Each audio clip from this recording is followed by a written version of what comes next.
warahmatullahi wabarakatuh. Waalaikumsalam warahmatullahi wabarakatuh. Pelajaran agama, kita bertemu lagi dalam acara sharing morning. Pada kesempatan kali ini telah hadir bersama kita narasumber Hakim kita sering Pengadilan Agama Sleman yang diperbantukan di Pengadilan Agama Wonosari, yang mulia Bapak Dr. Andes Mudara MSI.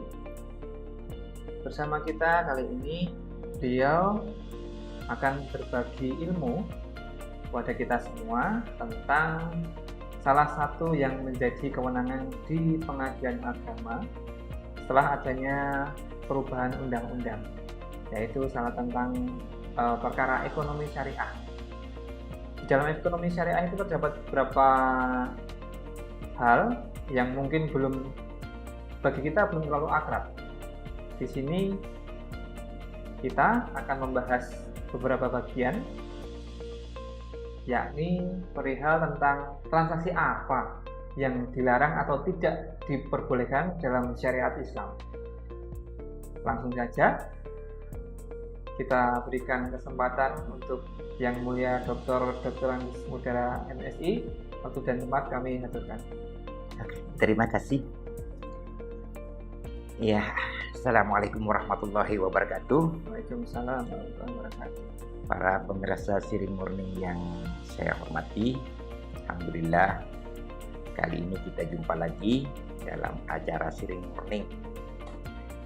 Jadi di dalam syariat itu selain mengatur hal-hal yang diperbolehkan gitu ya untuk dilakukan di dalam bertransaksi, itu juga menentukan hal-hal yang harus dihindari, tidak diperbolehkan. Ya, pertemuan yang lalu saya pernah menyampaikan bahwa hal yang tidak diperbolehkan itu di dalam bermuamalah itu sebenarnya ada dua. Kalau di dalam fikih itu ada namanya haram li dzatihi, haram li ghairihi. Haram karena objeknya itu, iya, yang menurut syariat itu tidak boleh dijadikan objek transaksi. Itu sudah kita bicarakan yang lalu. Ya, diantaranya ya menyangkut masalah babi, darah, bangkai ya, dan hammer itu kan tidak boleh dijadikan objek transaksi. Ya.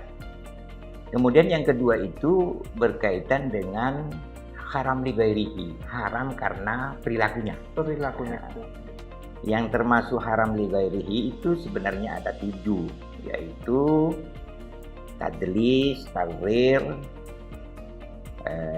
ihtikar, bai'un najas, riba, riswah, dan maisir, gitu ya. Tentang tadlis sebelumnya sudah kita sampaikan, yaitu bertransaksi atau berjualan dengan cara menipu, gitu kan ya. Di mana letak biasa mereka lakukan itu pada 4 hal, yaitu pada kualitas, kuantitas, harga, dan waktu penyerahan. Nah, itu kalau di dalam Islam itu, kalau kita bertransaksi itu harus jelas dan pasti di awal. Nah, di dalam bertransaksi itu 4 hal itu. Jangan ada sampai yang tidak jelas. Misalnya berjualan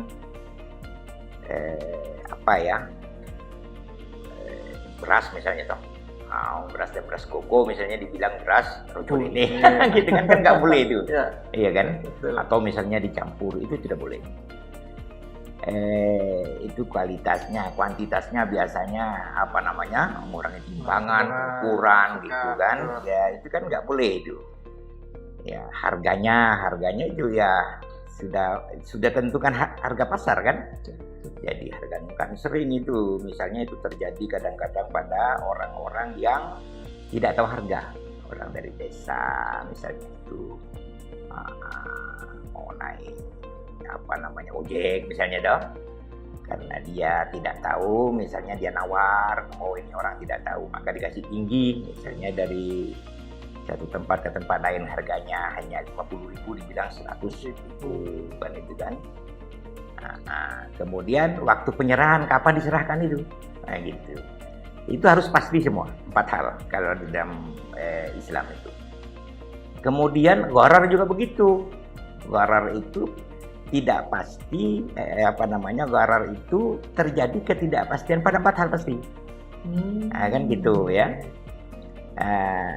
Tapi kalau tadlis itu kan aslinya penjual itu tahu. Kalau ini jenisnya barang beras gogo misalnya kan dibilang anak, iya kan? Iya. Atau ini misalnya barang cacat. Itu dibilang barang bagus gitu kan. Kan itu tahu dia. Nah, tetapi kalau di dalam tagrir, gharar itu dua-duanya sebenarnya tidak tahu. Misalnya itu yang sering dicontohkan oleh ulama itu membeli anak kuda yang masih dalam perut ibunya.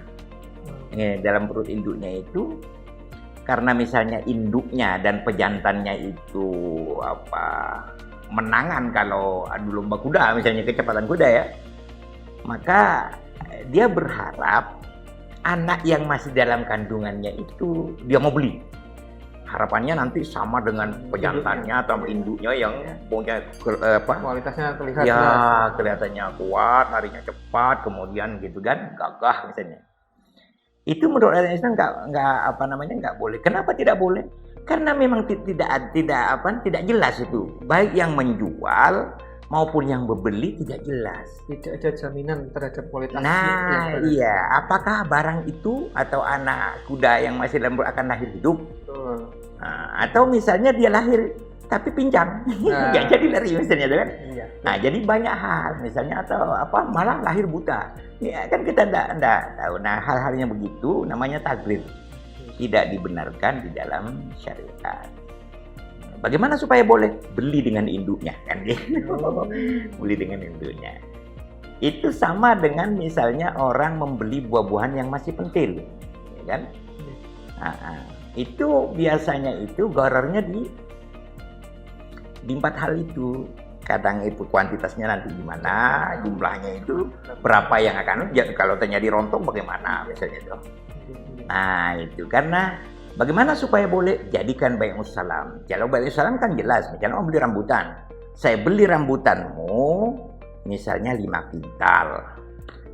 Ya jenisnya kan sudah jelas, entah rambutan Aceh atau rambutan gitu kan. Nah, 5 kintal jelas, jenisnya jelas, gitu kan, kualitasnya itu. Harganya sekian di dalam per kilonya, misalnya, atau per kuintalnya, jelas kan pasti. Waktu penyerahannya, waktu panen, jelas itu. Jadi tidak terjadi gharar, terjadi kepastian, gitu ya. Kemudian apalagi ihtikar. Ihtikar itu sebenarnya rekayasa pasar. Kalau kita belajar waktu sekolah itu kan ada namanya monopoli. Jadi kan dia itu ihtikar itu menjual barang yang sedikit. Jadi dengan mengambil keuntungan yang di atas keuntungan normal, gitu ya.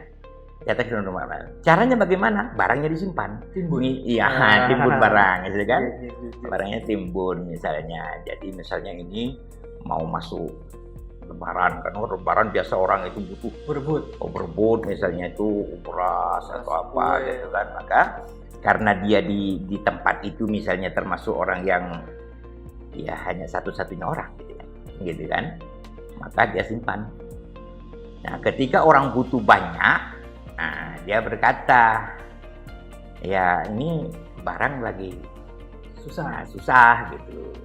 Ya kalau sampean butuh banget ya bisa kami bantu. Gitu, tapi harganya segini kan gitu. Nah itu caranya ya. Orang monopoli. Iya, jadi tapi monopoli itu bukan berarti hanya satu orang ya.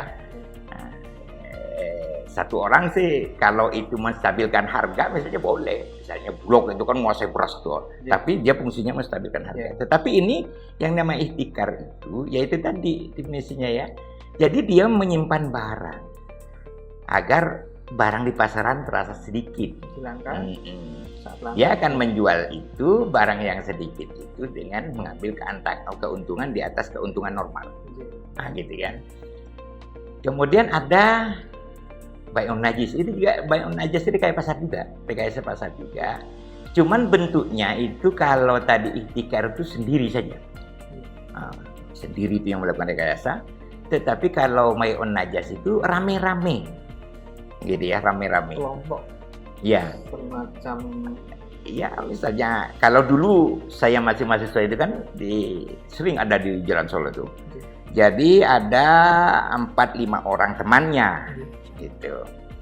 Terus ini penjual ini kan biasa disusun di situ. Ada handuk, ada sajadah, ada sabun, macam-macam. Terus dia bilang itu kalau di pasarnya harganya sekian misalnya tuh, 100.000 misalnya. Tapi kita mulai dari kayak semacam lelang itu. Nah, misalnya kita mulai dari 50.000. Siapa yang mau 50.000? Nah, gitu kan? Ya tawar. Jadi orang temannya itu bilang saya mau 55.000 kan gitu. Nah, 55.000, 50 apa-apa yang di atas ya, jangan apa yang lebih. Nah, ini orang kan banyak kumpul di situ. Bingung kan? Ini berapa sih harganya? Ada handuk, ada sajadah, ada macam-macam di situ.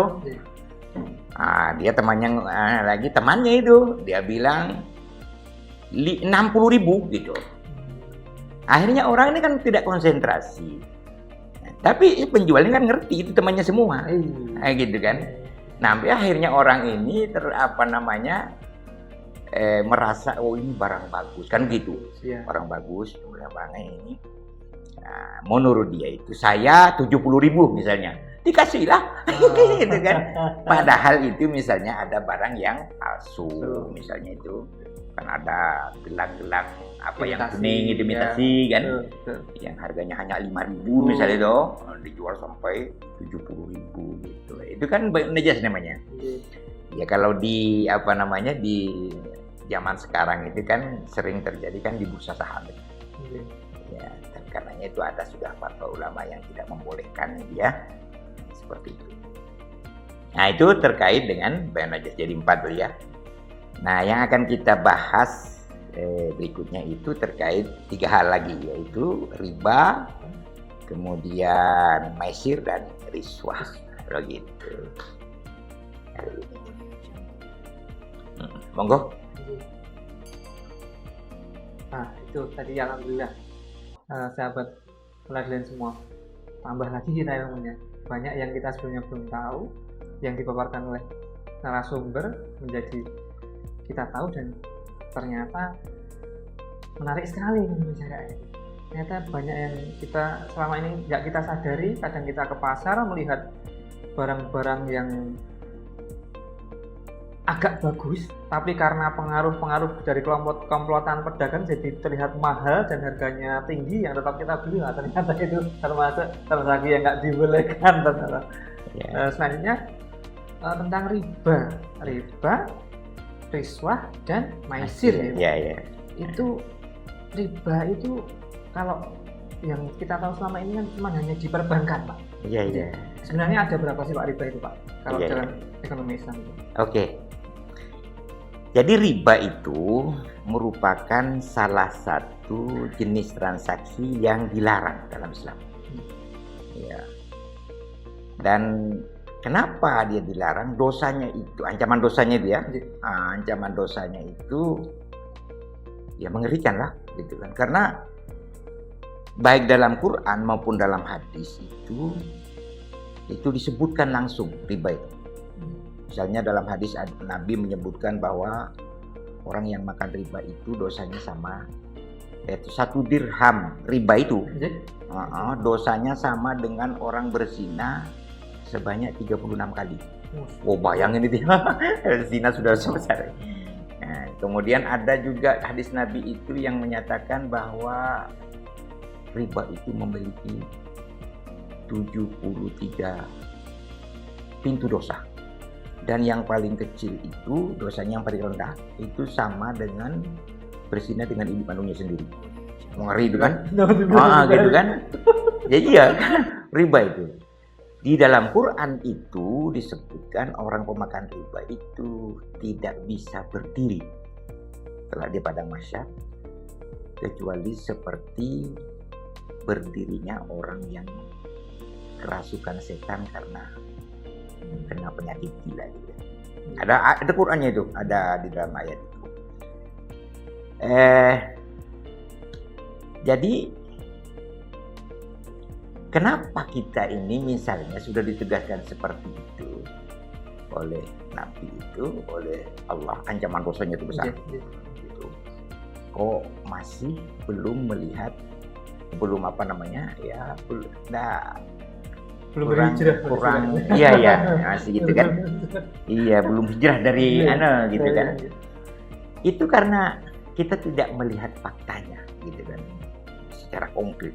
Kan lihat faktanya ya permakan riba gagah gitu. Kan gitu. Lebih banyak duitnya daripada yang nggak riba. Pakai mobilnya mewah kan gitu. Iya. Malah itu kata Nabi di padang mahsyar itu dia tidak bisa beri. Kenapa? Perutnya besar. Perutnya sebesar rumah. Tapi isinya itu ular-ular berbisa. Oh gitu. Wah itu kan. Kalau kita membayangkan perutnya besar dia nggak bisa berdiri orang. Iya. Kan gitu. Itu kan yang pernah disampaikan oleh Nabi itu ya. Nah dari itu para ulama itu, Majelis Ulama akan berjuang bagaimana melindungi umat ini dari dosa riba itu, sehingga ya lahirlah perbankan syariah misalnya gitu kan, hasil perjuangan beliau itu kan.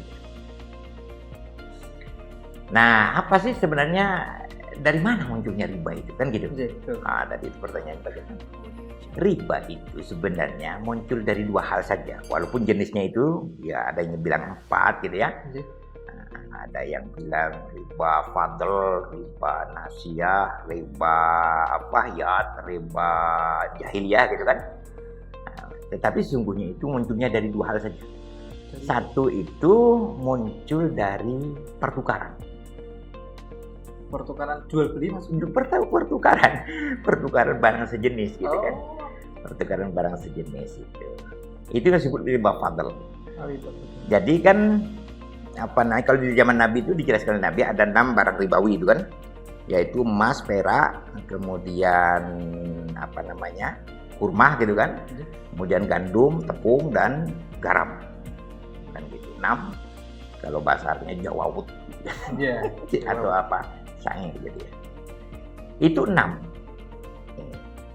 Kita melihat misalnya kurma itu kan berjenis-jenis gitu kan. Bagaimana kalau misalnya ada kan kurma nabawi itu yang harganya mahal tuh kan, dengan kurma yang lain yang ada kurma itu sampai 250.000 sekilo loh. Tapi ada juga yang harganya hanya 20.000. Nah itu kata Nabi, dalam pertukaran itu tidak boleh lebih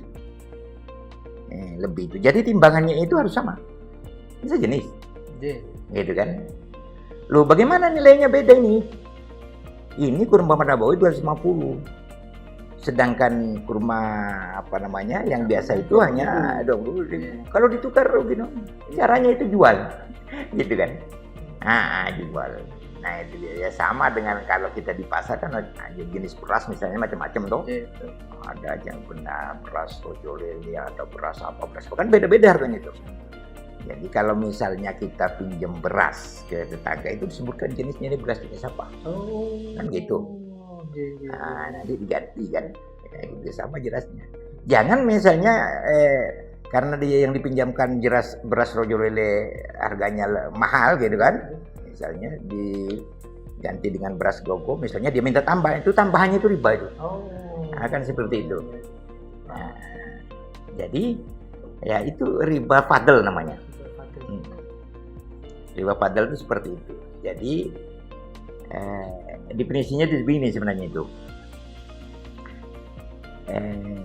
Riba itu, riba dalam pengertian bahasa itu artinya tambahan. Tapi kalau dalam pengertian syara itu setiap tambahan yang diperoleh oleh salah satu dari dua orang yang berakad dalam akad pertukaran yang tanpa kompensasi. Jadi itu tadi kan orang yang menukar ini sesama sekilo, Tapi yang satunya minta tambahan, yang satunya tidak. Tidak. Nah, itu namanya yang satunya mendapat kompensasi itu. Iya. Nah, gitu. Tidak boleh gitu ya. Hmm. Jadi kalau bahasa Arabnya itu kullu ziyadatin li ahadil muta'aqidaini gitu kan. Fi aqdil muawadati min ghairi muqabilin. Jadi setiap tambahan bagi salah satu dari dua orang yang berangkat dalam akad pertukaran yang tanpa kompensasi atau kullu ziyadatin fi mukabilin ajli. Jadi atau tiap tambahan karena sebagai kompensasi dari waktu. Itu disebut riba nasi'ah. Kalau tadi itu disebut riba fadl, itu yang kedua disebut riba nasi'ah.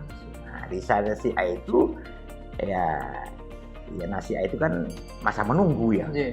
Nah, masa menunggu. Jadi munculnya tambahan itu karena adanya masa menunggu. Nah, itu yang terjadi di lembaga perbankan konvensional itu kan gitu itu. Itu masuk di riba nasi'ah. Nasi'ah di sana itu kan gitu. Jadi itu pada dasarnya ada dua saja itu, sehingga ada ulama yang hanya mengelompokkan sebenarnya riba itu hanya dua saja. Karena riba jahiliyah itu dikelompokkan ke dalam riba nasi'ah. Masuknya ke riba nasi'ah ya kan. Riba jahiliyah itu dulu orang kan kalau jualan itu kan, jualan cari ada orang misalnya butuh unta yang umur setahun. Datang kepada salah satu pedagang. Dia bilang, apakah Anda memiliki unta yang umur 1 tahun saya membutuhkan? Misalnya gitu, dok. Nah, dia bilang yang namanya penjual ada, gitu kan. Walaupun barangnya nggak ada dia. Nggak ada. Kalau cocok harganya tak carikan. Gitu. Akhirnya dia pinjam temannya. Kan gitu dulu. Bukan punya sendiri. Kemudian pinjam temannya. Sudah. Sekarang sudah jalan gitu kan, sudah laku ini. Lama-lama temannya itu sudah 4 bulan 5 bulan mana tagih kan. Tagih gitu. Jadi kan ini mau dikasih kembalian gitu ya, tunggu dulu gitu, saya carikan kan gitu. Ini waktunya sudah 6 bulan 7 bulan loh. Menunggu, ya, gitu kan. Ada waktu menunggu itu tadi. Jadi kan nanti kembalikan 2 tahun lah kan gitu. Ada masa waktu menunggu itu. Iya. Maka terjadi itu ada ya, sehingga ada riba jahiliyah itu mengelompokkan kepada riba nasi'ah. Kan gitu. Itu masalah riba dia. Jadi ya itulah yang terutama yang harus dihindari itu adalah dalam transaksi keseharian itu bagaimana tidak terjadi riba gitu. Kenapa misalnya Nabi memberikan solusi seperti itu? Jangan sekalipun itu kurma ada yang 250, jangan tukar secara langsung, tapi jual lah kalau kamu mau. Tapi kalau tukar secara langsung sama beratnya, kan gitu. Sama beratnya. Tapi kalau kamu jual karena itu ada pemakainya sendiri, ada pemilik sendiri kan sama dengan mobil misalnya. Mobil itu ada kan macam-macam tuh. Ada mobil yang harganya 100, tapi ada yang 1M, ada yang itu. Itu ada pemakainya sendiri, ada penggunanya sendiri. Kan gitu. Jadi beda-beda. Nah, itu barangkali. Okay. Itu tadi tentang riba. Kalau yang selanjutnya tentang maisir, Mas. Maisir. Iya. Maisir itu kalau di kita itu istilahnya dikenal dengan istilah perjudian. Perjudian kan? Jelas ya kalau itu. Judi. Tapi judi itu kan kemana? Misalnya judi itu kan ada. Apakah semua orang yang main kartu judi misalnya kan? Kartu itu sarana. Gitu. Jadi tidak tergantung kepada sarannya. Apa sih judi itu? Misalnya, apakah misalnya orang main sepak bola? Itu kan bukan judi itu. Main sepak bola. Langsung ya fair. Jelas mainnya jelas gitu kan. Main catur, main bulu tangkis. Itu bukan judi, olahraga. Nah, tetapi kalau itu dia bilang sama temannya, misalnya orang main bulu tangkis, yang kalah bayar sewa lapangan misalnya toh. Nah, itu judi itu. Udah masuk judi itu, Pak? Iya, judi kan. Meskipun yang melakukan itu yang main badminton itu? Iya, main badminton misalnya dia Oh. mengatakan yang kalah bayar lapangan. Oh. Ya kan gitu. Oke. Oh. Jadi judi itu apa? Judi itu adalah satu permainan di mana salah satu pihak membebankan kewajibannya kepada pihak lain Oh. lantaran akibat permainan itu. Nah, kalah, Pak. Iya. Nah, gitu. Itu kan perjudian tuh. Iya. Nah, kan seperti itu. Jadi judi itu seperti itu. Itu sering dipakai. Misalnya kalau orang sudah senang spekulasi toh. Iya. Nah, pinggir-pinggir jalan ada mobil mau lewat, yang akan lewat mobil apa namanya? Oplatnya iya benar tuh. Oplatnya itu ganjil apa genap gitu kan. 50.000 misalnya.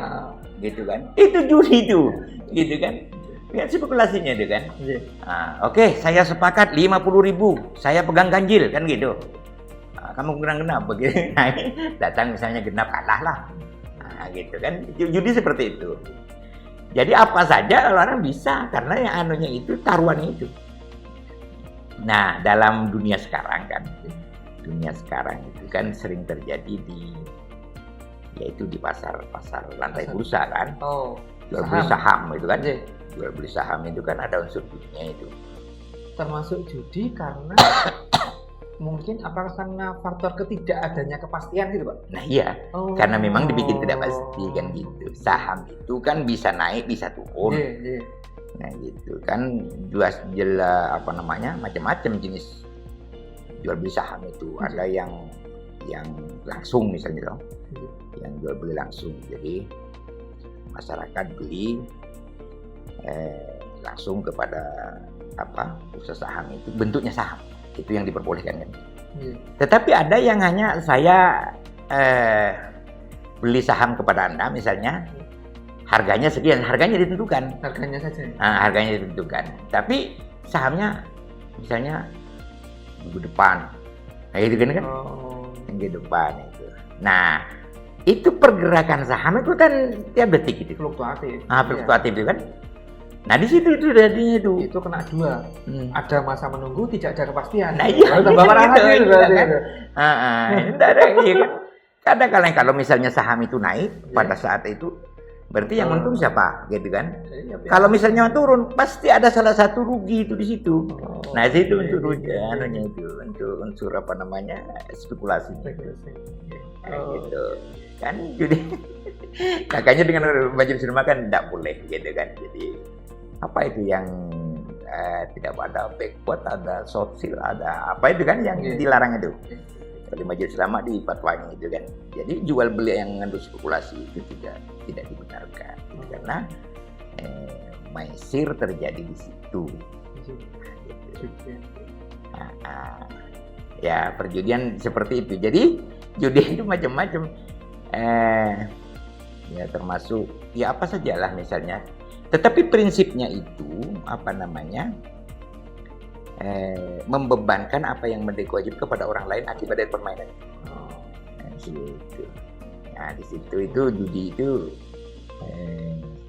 karena judi itu beda-beda sedikit dengan hadiah loh. Bagaimana misalnya itu sebuah perusahaan misalnya memberikan hadiah, katakanlah apa ya, misalnya promosi itu perbankan misalnya. Yang akan diundi akan dapat mobil, dapat motor, gitu kan? Masuk judi nggak ya? Kan gitu. Kalau perbankan itu tadi loh. Iya, masuk judi maka itu ya. Karena main judi atau perusahaan misalnya. Atau ya, apa bedanya misalnya? Dulu ada SDSB. Apa bedanya misalnya? Nah itu kalau itu apa namanya yang dibelikan mobil atau motor itu diambil dari peserta gitu kan, kemudian dibelikan sebuah mobil dikasih kepada salah satu peserta akibat undian itu haram. Soalnya ada resiko yang harus ditanggung oleh orang lain. Nah iya itu kan. Tetapi kalau itu tidak bersumber dari peserta itu kan, tidak bersumber dari peserta itu, tapi itu memang murni dari persoalan yang apa namanya? Perusahaan memang sudah misalnya Ya, memberikan, ya untuk tidak penghargaan bersumber lah, dari misalnya. uang peserta itu Ya. bentuknya hadiah. Ya. Iya sama dengan main sepak bola atau main bulu tangkis dikasih hadiah sampai kalau sekarang misalnya sampai $70 misalnya toh kalau yang itu kan. Oke. Tetapi itu tidak bersumber dari pemain, Oke. tapi itu dari sponsor. Itu bentuknya hadiah, itu Iya. boleh itu. Boleh. Nah gitu. Tetapi kalau itu pemain yang dipungut semua kemudian dikumpul jadi satu siapa yang menang nanti dapat ini, itu di situ. Dan tanggungan dari orang lain. Iya kan seperti itu. Paham Pak? Iya. Itu tadi Iya. tentang maisir. Selanjutnya tentang riswah Pak. Riswah. Iya, riswah itu. Yang kita- Kalau riswa itu sebenarnya bahasa sederhananya itu ya sogok menyogok lah ya. Oh. Sogok menyogok. Jadi kan kata Nabi itu arasi wal murtasi finar. Yang menyogok dan yang sogok itu Sama-sama. tempatnya sama-sama di neraka kan gitu. jadi kan gitu. Iya, arasi wal murtasi. Sekarang kan sudah ada ya undang-undang gratifikasi ya. Iya. Ya, tidak boleh Pak. Karena itu bahaya sekali misalnya kalau orang dikasih kewenangan, katakan misalnya buat KTP, gitu kan tinggal bilang blanko nggak ada misalnya dong. Iya. Nah, padahal orang ini butuh sekali misalnya dong, butuh sekali. Tidak ada mau buat kemana lagi itu yang KTP hanya di situ. Nah, tapi memang ya kalau mau tolong lah apa namanya. Ya kita juga usahakan kan gitu. Hanya bayar aja. Nah itulah dulu di zaman Nabi ada namanya pemungut zakat. Pemungut zakat itu kan jadi dia datang ke rumah-rumah orang itu mengambil zakatnya itu kan. Ya, zakatnya. Tetapi tidak tahu itu dikasih ini untuk zakatku misalnya toh. Zakatku misalnya karena saya sudah punya 20 dinar saya kasih setengah dinar itu dibayar zakatnya tapi ini untuk kamu hadiah kan gitu jadi yang hadiah dia simpan gitu kan yang zakat dikumpulkan itu coba itu jadi ini sampai kepada Nabi bahwa yang zakat dikembalikan tapi hadiahnya itu diambil itu dilarang dengan Nabi. Kata Nabi tidak boleh. Andai kan dia tinggal di rumah orang tuanya gitu kan. Apakah ada orang yang datang berikan hadiah kepada dia? Nah, itu karena terkait dengan jabatannya itu tadi. Ya, dengan riswa itu kan terkait dengan jabatan. Dan itu kalau diperbolehkan ya rusak. Kan gitu. Riswa itu seperti itu. Ya, sekarang kan sudah ada ya undang-undang gratifikasi ya di Indonesia itu. Riswah dalam bahasa Islam. Oke, mungkin begitu. Alhamdulillah. Alhamdulillah sekali. Banyak sekali ilmu yang kita dapatkan pada kesempatan kita kali ini. Tambah lagi tentang riba, ada riba fadl, riba nasiah, terus ada riba jahiliyah, riba yad yang masuknya masih ke dalam riba nasiah tadi ya? Iya. Jadi riba yad itu sebenarnya yad itu kan dari kata tangan. Jadi yad dan biyadin itu Imam Syafi'i memasukkan dalam tukar menukar itu ya. Dalam tukar kan dulu itu kan jenis mata uang itu kan emas dan perak. Ya, satu ketika sahabat itu kan mau menukar uang emas itu dinar namanya, mau ditukar dengan uang yang dari perak dirham. Kan nilainya beda itu. Beda itu. Jadi itu syaratnya itu harus sama nilainya dan ya dan biyadin di tempat. Gitu kan. Di tempat. Jadi kalau misalnya itu, nah sekarang kan kalau itu sering kita kalau mau lebaran tuh orang uang baru kan? Uang baru ditukar dengan misalnya uang 100 baru jadi 120. Gitu. Jadi misalnya itu uangnya hanya 95.000 tukar 100. Itu kan nggak boleh. Nah, gitu. Kenapa? Tidak sama nilai. Kan gitu. Kemudian harus yad dan biyadin. Yad dan biyadin cash and carry di tempat gitu. Sama nilai dan di tempat. Karena waktu itu hanya menunggu bendaharanya itu. Salah seorang sahabat itu yang tunggu dulu bendaharaku di sini. Kata Sayyidina Umar itu, kalian tidak boleh berpisah. Tunggu di situ. Nah, jadi ini kesendirian harus terjadi. Nah, sekarang bagaimana kalau misalnya sekarang itu kan sorop namanya. Tukar menukar mata uang. Nah, itu kan? Money changer itu. Jual beli mata uang itu loh. Jadi money changer. Nah, iya kan? Jual mata uang kan dolar misalnya dengan rupiah. Harga jual sama harga beli udah beda Pak, itu jelas itu. Nah, iya kan? Iya, tapi itu nilai itu kan kalau sekarang itu kan beda ya. Rupiah itu beda nilainya dengan dengan dolar. Yang dimaksud tadi itu nilainya sama. Kalau rupiah sama rupiah kan. Nah, ini kan dolar dengan kualitasnya beda. Nah, gitu kan. Tetapi penyerahannya itu kan ada yang misalnya beli sekarang, tapi terimanya sebulan yang akan datang. Padahal dolar itu fluktuatif juga dong. Itu kan menimbulkan spekulasi lagi di situ. Nah, karena itu ulama itu yang majelis ulama hanya membolehkan transaksi spot. Kan gitu. Transaksi spot itu artinya jual beli secara langsung. Kan gitu. Nah, itu ribayat itu di situ. Iyat itu. Nah, karena masuk ke dalam pertukaran. Jadi kalau dalam syariah itu seperti itu. Pokoknya dihindari bagaimana terjadinya peluang merugikan orang lain. Kan gitu. Karena prinsip muamalah itu bermanfaat untuk diri kita dan orang lain. Tidak merugikan diri kita dan orang lain. Gitu kan? Dan berorientasi menuju kebahagiaan dunia akhirat secara bersama-sama, enggak sendiri saja. Kan gitu. Iya. Jadi, sobat pelajaran agama ini tadi sudah kita bahas, banyak sekali yang kita peroleh ilmu dari beliau narasumber Pak Dr. Degantis Mudahara MSI. Kita semakin tahu tentang riba itu apa, maisir itu apa, risbah itu apa. Semoga dengan bertambahnya sedikit pengetahuan kita ini, kita bisa semakin menjaga diri kita dan keluarga kita dari transaksi-transaksi yang tidak diperbolehkan dalam syariat Islam. Sekali lagi Bapak Dr. Degantis Mudahara MSI, terima kasih atas ilmunya, atas